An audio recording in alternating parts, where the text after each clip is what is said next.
उन लड़कों ने मुझे बहुत ज्यादा पैसे दिए और एक रात के लिए ले गए। जब पांचों लड़कों ने मेरे जिस्म से अपनी हवस पूरी कर ली तो अचानक उनका छठा दोस्त भी आ गया। मगर वो जैसे ही कमरे में अंदर आया तो उसकी चीखें निकल गईं, क्योंकि हालात इंसान को वह सब करने पर मजबूर कर देते हैं जिसके बारे में उसने कभी सोचा भी नहीं होता, या यूं कहें कि कभी कभी जरूरत से ज्यादा ख्वाहिशें इंसान को खत्म कर देती है। और मैं भी ना कभी पूरी होने वाली ख्वाहिशों के सफर पर निकल पड़ी रही थी। मैं रात 12 बजे से उस छोटे से कमरे में बिस्तर पर पड़ी हुई थी और एक के बाद एक दूसरे लड़कों ने मुझे नोच डाला था। दर्द अपनी इंतहा पर था, लेकिन यह सब कुछ मैंने अपनी मर्जी से अपनाया था। ना ही मुझे अपने कपड़ों का होश था और ना ही जिस्म में उठने वाली दर्द भरी लहर का।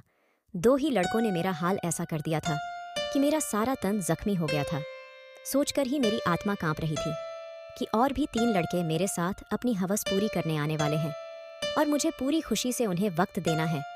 मैंने कभी सोचा भी नहीं था कि मेरी जिंदगी की कोई रात ऐसी भी होगी।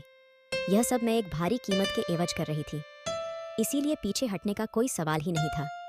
मेरी जिम्मेदारियां और मेरे घर वालों की ख्वाहिशें मुझे उस रास्ते पर ले आई थी जहां मैंने एक ही रात में 5 लड़कों के साथ रात गुजारने की हामी भर ली थी। आम हालात में तो किसी लड़की के लिए ऐसा सोचना भी मुमकिन नहीं, लेकिन मैं जिस जगह खड़ेढ़ी थी वहां मुझे यह फैसला करने में ज्यादा वक्त नहीं लगा था। वह सब सेहतमंद और तंदुरुस्त नौजवान थे जिनकी ताकत के आगे मैं कुछ भी नहीं थी। बिस्तर तक आने वाले दोनों नौजवानों ने लम्हों में मुझ पर काबू पाकर मुझे पूरी तरह अपनी हवस का निशाना बना लिया था। यह पहली दफा था जब मुझे किसी मर्द ने छुआ था। दूसरे लड़के के निकलते ही तीसरा लड़का भी कमरे के अंदर चला आया। मैंने एक गहरी सांस बाहर निकाली। मैं थोड़ा वक्त चाहती थी, लेकिन वह कहने लगा कि इतना वक्त नहीं है मेरे पास। बाहर उसके और भी दोस्त इंतजार में बैठे हैं। उसकी बात सुनकर मेरी आंखों से आंसू बह निकले। वह फौरन ही मेरे पास चला आया और मेरे आंसुओं को नजरअंदाज करता अपनी सिद्धतें मुझ पर बिखेरने लगा। मेरे तन में बर्दाश्त की शक्ति खत्म हो रही थी। मैं बार बार उसे खुद से दूर करने की कोशिश करती, लेकिन वह उतना ही मुझ पर हावी होने लगा। ऐसा लग रहा था जैसे उसे इस खेल में मजा आ रहा हो। मेरे धक्का देने पर वह पहले से भी ज्यादा जोश में मेरे करीब आता, इसलिए अब मैं उसे रोकने की गलती नहीं कर रही थी और खामोशी से खुद पर गुजरने वाली इस कयामत को बर्दाश्त कर रही थी। 1.5 घंटे तक वह अपनी प्यास बुझाता रहा और जाते जाते उसने अपने दांतों के निशान मेरी गर्दन पर छोड़ दिए और कहने लगा कि अगर इसे दोबारा मौका मिला तो वह मेरे साथ दोबारा वक्त जरूर गुजारने आएगा। उसके जाने के बाद मैंने एक निगाह अपने तन पर डाली तो मैं कांप गई। जिस्म का कोई हिस्सा ऐसा नहीं था जहां जख्म मौजूद ना हो। तीसरे नौजवान ने तो हद से ज्यादा मुझ पर जख्म कर मुझे जख्मी कर दिया था। जगह जगह उसके दांतों के निशान पड़ चुके हैं। और फिर बचे उन 2 लड़कों ने भी 1-1 घंटा मुझे इसी तरह अपनी हवस का निशाना बनाए रखा। उन लोगों को मुझ पर जरा भी रहम नहीं आया था, और आता भी क्यों। उन्होंने एक बड़ी रकम के बदले मेरी एक रात खरीदी थी। वह तो अपना अपना हिस्सा वसूल कर रहे थे और यह एक रात मेरी जिंदगी की काली घनी रात बन गई थी। मेरा हाल ऐसा था कि मुझे कुछ होश ही नहीं रहा था। मैं खुद से करवट बदलने के काबिल भी नहीं रही थी। आहिस्ता आहिस्ता तकलीफ से मेरी आंखें बंद होने लगी थीं और तभी ही उन लड़कों ने मुझे बताया कि उनका एक छठा दोस्त भी आ गया है। मुझ में इतनी हिम्मत भी बाकी नहीं बची थी कि मैं उन्हें इनकार कर पाती या इस बात का विरोध कर सकती। जैसे ही छठा लड़का कमरे में दाखिल हुआ और मेरे बिस्तर के करीब आया तो मुझे देखकर उसकी चीखें निकल गई। उसकी चीखें क्यों निकली, वजह जानकर आपके भी रोंगटे खड़े हो जाएंगे। मेरा नाम मधु है और मेरी उम्र सिर्फ 22 साल थी। मैंने ग्रेजुएशन कर रखी थी, लेकिन आज के दौर में ग्रेजुएशन कुछ भी नहीं होती।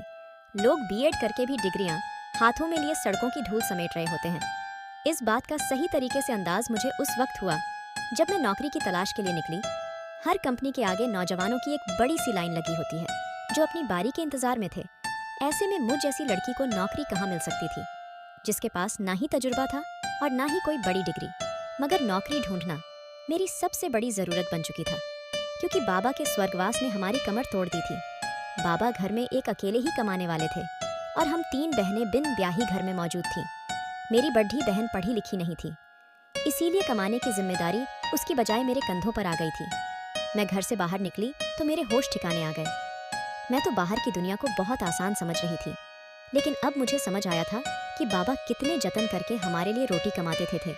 मैं हमेशा ही बाबा से इस बात पर नाराज रहती थी कि वह हमारी ख्वाहिशें पूरी नहीं करते। मेरी नाराजगी पर बाबा का चेहरा हमेशा उतर जाता। वो बड़ी मोहब्बत से मुझे पुकार कर कहते, मधु बेटी, तू फिक्र ना कर, एक दिन तेरे भाग भी जाग उठेंगे। लेकिन मुझे वो दिन अपनी किस्मत में आता नजर ही नहीं आता था। और फिर बाबा नींद में ही ईश्वर को प्यारे हो गए। और जब हम पर सुबह यह बात खुली कि बाबा हमारे बीच नहीं रहे हैं, तब हमें इस बात का एहसास हुआ कि बाबा हमारे लिए कितने अहम थे। जब तक वह हमारे सरों पर मौजूद थे, कम से कम दुनिया की बुरी नज़रों और रोटी जैसी बुनियादी ज़रूरत से तो हम वंचित नहीं थे। बाबा के निधन के कुछ दिन बाद तक तो आस पड़ोस वालों और ख़ानदान वालों ने हमारी मदद की, लेकिन आहिस्ता आहिस्ता सभी अपनी ज़िंदगियों में बिजी हो गए।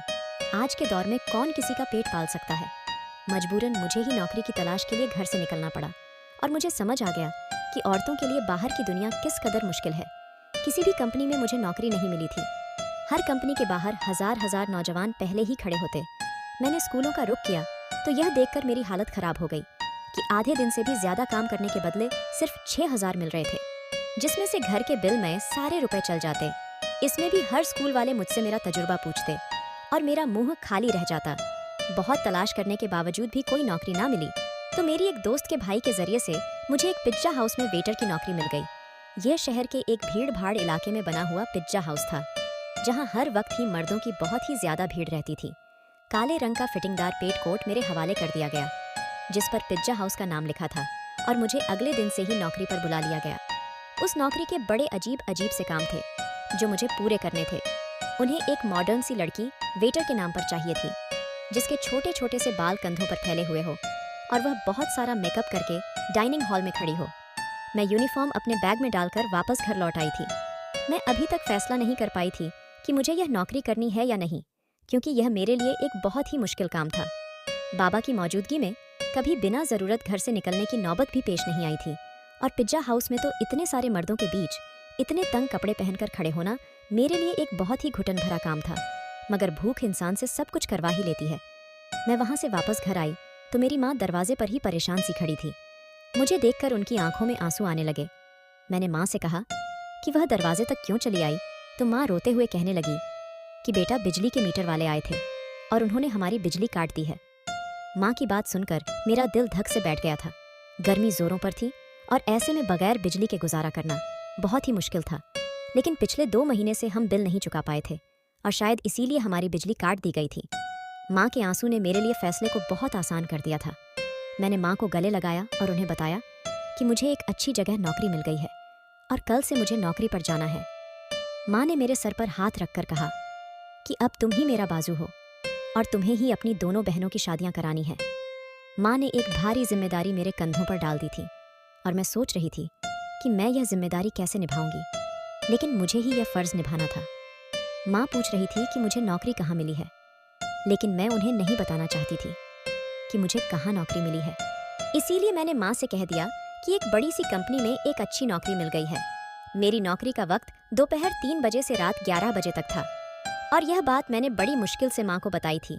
मेरी नौकरी का वक्त जानकर वो हैरत से मेरी तरफ देखने लगी कि यह कौन सी कंपनी है जहाँ दोपहर 3 बजे बुलाया गया है। मैंने झूठ कह दिया कि यह एक मल्टीनेशनल कंपनी है जो 22 घंटे चलती है। इस वक्त हमें पैसों की इतनी ज़रूरत थी कि माँ ने और ज़्यादा सवाल करने की बजाय मुझे तरक्की की ढेर सारी दुआएं दी और अगली दोपहर 2 बजते ही पिज्जा हाउस के लिए रवाना हो गई। मुझे क्या खबर थी कि यहाँ से मेरी किस्मत मुझे कहाँ ले जाने वाली है। मैंने अपना यूनिफॉर्म पिज्जा हाउस में आकर बदली थी। मैनेजर ने मुझे पिज्जा हाउस के दरवाजे के करीब ही खड़ा कर दिया और कहने लगा, आज तुम्हारा पहला दिन है, इसीलिए तुम हर आते जाते को इज्जत से वेलकम करोगी। और गुस्सा होकर कहा कि यह कैसा मुंह उठाकर आ गई हो, जाओ पहले मेकअप करो। मैनेजर की बात सुनकर मैं शर्मिंदा हो गई, क्योंकि मेरे पास मेकअप नहीं था। वहाँ मौजूद एक दूसरी लड़की ने अपने मेकअप से मुझे गहरी सुर्खी लगाई। वह बड़ी तेजी से मेरे चेहरे पर अपना हाथ चला रही थी और उसके बाद जब मैंने आईने में खुद को देखा तो हैरान रह गई। मुझे मालूम था कि मैं खूबसूरत हूँ और मेरा रंग भी बहुत साफ है, लेकिन थोड़े से मेकअप के बाद मैं पूरी तरह निखर गई थी। मैं खुद को आईने में देख रही थी जब वह लड़की कहने लगी कि यह लोग खूबसूरती देखकर ही तो यहाँ रखते हैं, वरना काम करने को तो बहुत से लोग मिल जाते हैं। मैं जान गई थी कि यह नौकरी मुझे मेरी काबिलियत की वजह से नहीं, बल्कि खूबसूरती की वजह से मिली है। नौकरी का यह पहला दिन मेरे लिए बहुत ही भारी था। मैं 3 बजे से दरवाजे पर खड़ी आने जाने वाले मर्द और औरतों को वेलकम कर रही थी। यहाँ औरतों की तादाद कम ही आती थी, ज़्यादातर मर्द ही आ रहे थे। रात गए तक मेरे पैरों में बहुत ज़्यादा दर्द हो चुका था।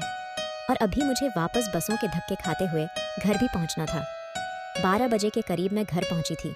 माँ मेरे इंतजार में जाग रही थी। मैंने माँ के साथ बैठकर खाना खाया और फौरन ही बिस्तर पर लेट गई। मुझे बाबा की बहुत याद आ रही थी। बाबा मेरे सबसे ज्यादा नखरे उठाया करते थे, फिर भी मैं हमेशा उनसे किसी न किसी बात पर रूठ जाती थी। पैरों की तकलीफ से तड़पते तड़पते कब मुझे नींद लग गई पता ही नहीं चला। अगले दिन मैं फिर 2 बजे के करीब घर से निकल गई थी। आज मुझे दरवाजे के पास खड़ा नहीं किया गया था, बल्कि ऑर्डर लेने का काम दिया गया था। यह काम मुझे थोड़ा सा आसान लगा था, लेकिन कुछ ही देर में अंदाजा हो गया कि यह काम बिल्कुल भी आसान नहीं था। मैं जिसके पास भी ऑर्डर लेने के लिए जाती, उनमें से अक्सर मर्द मुझे सर से पांव तक देखते और मुस्कुराते। बदले में मुझे भी मुस्कुराहट जाहिर करनी पड़ती, क्योंकि यह मेरी नौकरी का नियम था। जानबूझकर ऑर्डर देने में काफ़ी वक्त लगाते और कभी कभी तो ऑर्डर देते वक्त इस कदर करीब आ जाते कि मेरा सांस रुकने लगता। यह पिज्जा हाउस मुझ जैसी वेटर की वजह से ही चल रहा था। इस बात का अब मुझे अच्छी तरह अंदाजा हो गया था कि यहाँ आने वाले ज्यादातर मर्द लड़कियों की वजह से ही आते थे। दिन तेजी से गुजर रहे थे और मुझे यहाँ नौकरी करते करते महीना हो गया था। उस एक हफ्ते में काफ़ी कुछ ऐसा हुआ जो मेरे लिए बहुत ही अजीब था। मर्दों की अजीब अजीब निगाहें, ऑर्डर देने के बहाने करीब आना और डबल मीनिंग शब्दों का तबादला। लेकिन उस नौकरी की सबसे अच्छी बात यह थी कि तनख्वाह से हटकर उस एक महीने में टिप के काफ़ी पैसे जमा हो गए थे। मैंने उन पैसों से बिजली का बिल पे किया था। आहिस्ता आहिस्ता मैं पिज्जा हाउस के माहौल की आदी होती जा रही थी। 5 लड़के रोज ही शाम के वक्त पिज्जा हाउस आते और सबसे कोने वाली टेबल पर बैठ जाते। वह टेबल मेरे ही हिस्से में थी और रोजाना मैं ही उनके पास ऑर्डर लेने के लिए जाती थी। वह पांचों ही 24-25 साल के नौजवान थे जो मुझे गहरी निगाहों से देखा करते थे। आज भी मैं उनके पास ऑर्डर लेने के लिए गई तो उनमें से एक पूछने लगा, तुम यहाँ बहुत मजबूरी में नौकरी करती हो ना? मैंने हाँ कह दिया। उसने फौरन ही अपना कार्ड निकालकर मेरे आगे रखा और कहने लगा, तुम बहुत ही शरीफ लड़की लगती हो। अगर कभी किसी मदद की जरूरत पड़े तो याद कर लेना। बिना सोचे समझे ही मैंने वह कार्ड उठाकर अपने कोट की जेब में रख लिया तो वह मुस्कुरा उठा। उसके बाद यह सिलसिला चल पड़ा। रोज ही मैं उनका ऑर्डर लेने जाती और उनमें से कोई ना कोई मुझसे कोई सवाल पूछ लेता। रोजाना होने वाली इस मुलाकात की वजह से हम थोड़े फ्रेंडली से हो गए थे। दूसरा महीना भी पलक झपकते ही गुजर गया था और फिर माँ ने एक दिन मुझे बताया कि तुम्हारी बड़ी बहन के लिए बहुत अच्छा रिश्ता आया है और वह लोग जल्दी शादी करना चाहते हैं। माँ की बात सुनकर मैं परेशान हो गई, क्योंकि अभी तो मैंने घर का खर्चा ही अपने कांधे पर उठाया था। शादी की जिम्मेदारी का मैं सोच भी नहीं सकती थी। माँ कहने लगी, तू अपनी कंपनी से लोन ले लो। कितनी बड़ी कंपनी है, लाख रुपए भी लोन मिल गया तो तेरी बहन की अच्छे से शादी हो जाएगी। मेरी बड़ी बहन भी 20 साल की हो रही थी और माँ उसकी तरफ से बहुत परेशान थी। अब मैं माँ को क्या बताती कि मैं तो पिज्जा हाउस पर मामूली सी नौकरी कर रही थी, लाख रुपए मुझे कहाँ से मिलते। मैंने माँ की बात का कोई जवाब नहीं दिया, लेकिन माँ की आंखों में मुझे चमकती हुई उम्मीद साफ दिखाई दे रही थी। माँ को यकीन था कि मुझे कंपनी से लोन मिल जाएगा और मैं सोच रही थी कि मेरे झूठ ने मुझे कहाँ फंसा दिया है। अगले दिन मैं नौकरी पर भी सारा वक्त परेशान रही और यह बात मेरे साथ काम करने वाली लड़की ने नोट कर ली। वह मुझसे कहने लगी कि क्या बात है मधु, आज तुम बहुत ही ज्यादा परेशान लग रही हो। मैंने उसे बता दिया कि बड़ी बहन की शादी करनी है और मेरे पास बिल्कुल भी पैसे नहीं है। मेरी बात सुनकर वह कहने लगी, तो इतना खर्चा करने की क्या जरूरत है, सादगी से विदा कर दो। उसकी बात सुनकर मैं सोच में पड़ में गई। वह ठीक ही तो कह रही थी, इतना मसला बनाने की जरूरत ही क्या थी।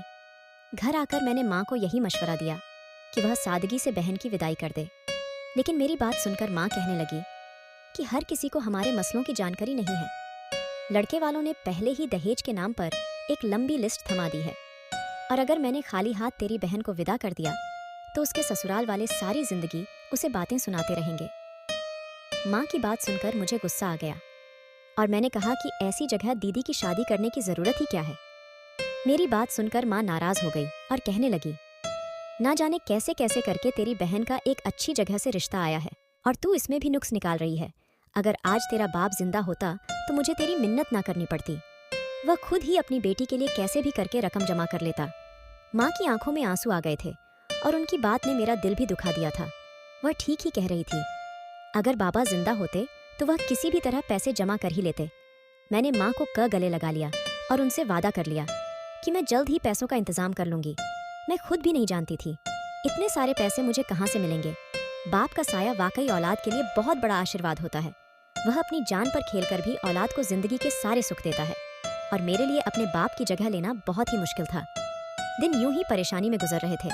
मैंने पिज्जा हाउस के मैनेजर से पैसों की बात की थी, लेकिन मेरी बात सुनकर जिन नज़रों से उन्होंने मुझे देखा था, मैं खुद ही ज़मीन में गड़ गई थी। वह लड़के अब भी रोज़ाना पिज्जा हाउस आते थे। मैं उनका ऑर्डर लेने गई तो उनमें से एक कहने लगा, क्या बात है, आज तो आपका चेहरा बिल्कुल ही उतरा हुआ है। उसकी बात सुनकर ना जाने क्यों मेरी आंखों में आंसू आ गए थे। वह बार बार पूछने लगा कि मैं उसे अपनी परेशानी बताऊं। ना चाहते हुए भी मैंने उसे अपना मसला बता दिया था, क्योंकि मुझे भी किसी ऐसे इंसान की तलाश थी जिसके आगे मैं खुलकर अपना दर्द बयान कर सकूं। मेरी बात सुनकर उनके चेहरे पर मुस्कुराहट आ गई और वह कहने लगे कि इतनी छोटी सी बात के लिए आप इस कदर परेशान हैं। हमने आपको अपना कार्ड इसीलिए दिया था कि कोई भी परेशानी हो तो आप हमें याद कर ले। मैं हैरत से उनके चेहरे देखने लगी। मैं यह सोच भी नहीं सकती थी कि वह 5 अजनबी लड़के मुझे पैसे दे सकते हैं, लेकिन उन पांचों ने फौरन ही मुझे लाख रुपयों की ऑफर कर दी। मैं उनकी तरफ देख रही थी। वह कहने लगे, 1 लाख रुपये देना उनके लिए कोई बड़ी बात नहीं है, लेकिन मुझे भी उनके कुछ काम आना होगा। उनकी बात सुनकर मैं ठिठक गई। उन लड़कों को मुझसे क्या काम हो सकता था, यह बात समझने में मुझे ज़्यादा देर नहीं लगी थी। मैंने फौरन ही घबरा कर कहा कि मैं एक शरीफ घराने से संबंध रखती हूँ और मैं कोई गलत काम नहीं कर सकती। वह हंसकर कहने लगे कि हमने सिर्फ पेशकश की है, कबूल करना ना या ना करना आपकी मर्जी है, लेकिन आज के दौर में 1 लाख आपको कोई भी नहीं देगा, चाहे वह आपका करीबी रिश्तेदार ही क्यों ना हो।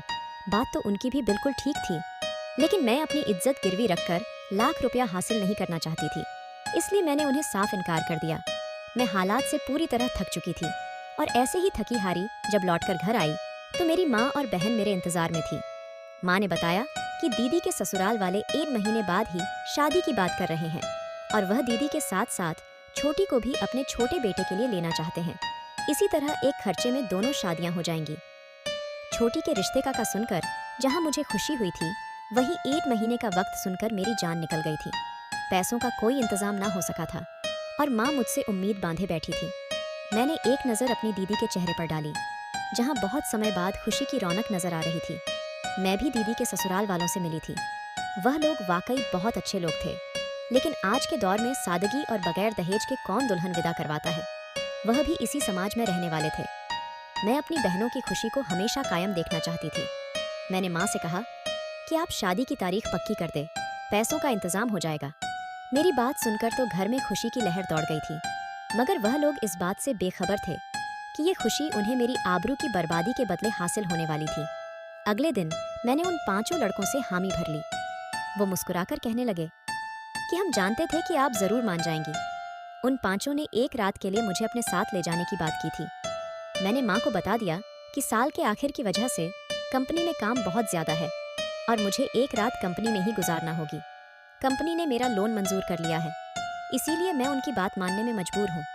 लोन पास होने की बात सुनकर माँ इस कदर खुश हो गई कि उन्होंने मुझे रात रुकने की इजाज़त भी दे दी और मैं पिज्जा हाउस से छुट्टी होने के बाद उन 5 लड़कों के साथ चली गई।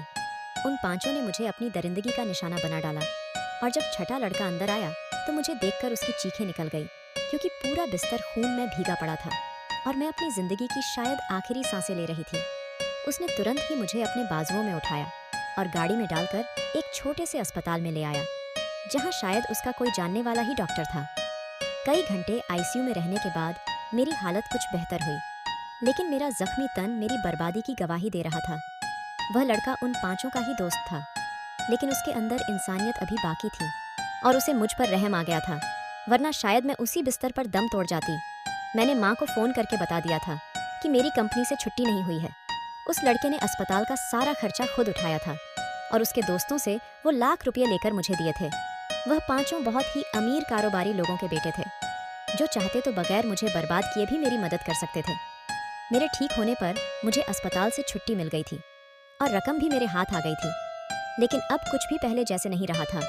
उस लड़के ने मुझे अपनी फैक्ट्री में नौकरी की ऑफर दी थी और यकीन दिलाया था कि मैं वहाँ इज्जत से नौकरी कर सकूंगी।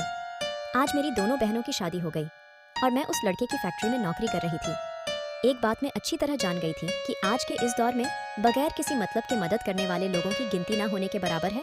हमेशा नौकरी करने वाली लड़कियों को इज्जत की नज़र से देखें, क्योंकि वह बहुत ही मजबूरी की हालत में अपने घरों से निकलती है, चाहे फिर वह तंग कपड़े पहनकर किसी पिज्जा हाउस के दरवाजे पर ही क्यों ना खड़ी हो। दोस्तों, वीडियो कैसा लगा कमेंट करके ज़रूर बताना और हाँ, लाइक, चैनल को सब्सक्राइब ज़रूर करना।